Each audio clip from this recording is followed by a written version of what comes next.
Au chevet du Christ, Oriane, étudiante en histoire de l'art à la réputée École du Louvre, a été véritablement subjuguée par cette sculpture en bois du XVIIe siècle. Un trésor qu'elle souhaite désormais restaurer. Elle lance donc un projet de mécénat pour récolter les 3 500 € nécessaires aux travaux. Je suis rentrée dans la salle du Jubé et je l'ai vu, c'est un peu un coup de foudre si on veut. Je l'ai trouvé vraiment très beau, on voit que l'anatomie est vraiment très belle, la qualité est là. Il y a encore ces restes de polychromie et c'est vraiment un coup de foudre, ça ne s'explique pas et je l'ai vu et je me suis dit voilà, il faut que je le restaure. La cathédrale des Noyons et tout son mobilier appartiennent à la ville et non à l'État. Les musées noyonnais sont logiquement partenaires de l'opération. Ils apportent leurs connaissances techniques.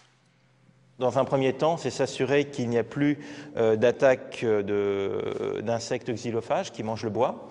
Donc un traitement qui va tuer et protéger tout l'ensemble de la sculpture sur bois.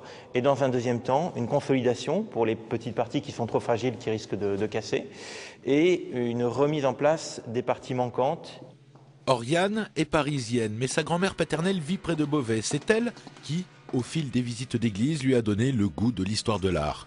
Pour son projet, elle s'est naturellement tournée vers le patrimoine picard à la recherche d'un chef-d'œuvre en péril. C'est une cathédrale que j'ai eu l'occasion d'étudier au cours de mon cursus au Louvre. Je sais que voilà, il y a vraiment beaucoup d'œuvres dans cette cathédrale et je me suis dit forcément s'il y a un trésor, c'est possible qu'il y en ait un Noyon.